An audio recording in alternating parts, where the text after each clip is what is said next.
বাসের মধ্যে অজ্ঞান পার্টির খপ্পরে পড়েছেন মহিলা ও শিশু বিষয়ক মন্ত্রণালয়ের উপসচিব দিলীপ কুমার দেবনাথ। রোববার মধ্যরাতে পুলিশ তাকে উদ্ধার করে ঢাকা মেডিকেল কলেজ হাসপাতালে ভর্তি করায়।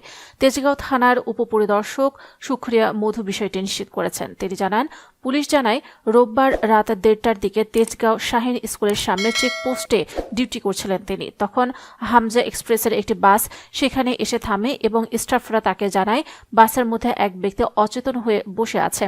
তখন তিনি বাসের স্টাফদের জিজ্ঞাসাবাদে আরও জানতে পারেন ওই ব্যক্তি চট্টগ্রাম থেকে ঢাকার উদ্দেশ্যে আসছিলেন। ঢাকার সায়দাবাদে তার নামার কথা ছিল।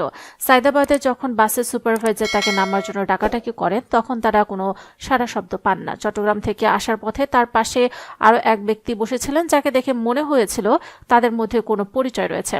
তবে সায়দাবাদ আসার পর পাশের ওই ব্যক্তিকে আর দেখা যায়নি বলে জানিয়েছেন বাসটির সুপারভাইজার। এছাড়া তার ব্যাগে একটি বাটন ফোন আর ভিজিটিং কার্ড ছাড়া আর কিছুই পাওয়া যায়নি। পরবর্তীতে মধ্যরাতে তাকে উদ্ধার করে ঢাকা মেডিকেল কলেজ হাসপাতালে নিয়ে যাওয়া হয়। সেখানে মেডিসিনের বিভাগে ভর্তি করা হয় তাকে। হামজা এক্সপ্রেস বাসটির সুপারভাইজার পারভেজ আহমেদ জানান, ভুক্তভোগী ওই ব্যক্তি ও তার পাশের সিটে বসা অপর ব্যক্তি চট্টগ্রামের একই জায়গা থেকে উঠেছিলেন। বাসের মধ্যে থাকা খুবই জমিয়ে আড্ডা দিচ্ছিলেন, গল্পগুজব করছিলেন। দেখে তারা মনে হচ্ছিল তারা পরিচিত বা বন্ধু। তারা দুজনে সায়দাবাদ নামবে বলেও জানিয়েছিলেন। তবে ঢাকায় ঢোকার আগে চিটাগাং রোডে ওই ব্যক্তি বাস থেকে নেমে যান। পরে সায়দাবাদ এসে নামার জন্য ডাকলে ভুক্তভোগীকে অচেতন অবস্থায় দেখা যায়।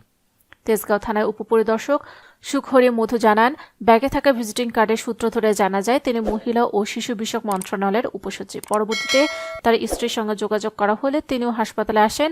তার কাছ থেকে জানা যায় তাদের বাসা মিরপুরে, গ্রামের বাড়ি কুমিল্লায়। পার্বত্য অঞ্চলে ঘুরতে গিয়েছিলেন তিনি। সেখান থেকে গত রাতে ঢাকায় ফিরছিলেন। তার সঙ্গে একটি অ্যান্ড্রয়েড ফোন ছিল, সেটা আর পাওয়া যায়নি। ধারণা করা হচ্ছে তিনি অজ্ঞান পার্টির খপ্পরে পড়েছিলেন।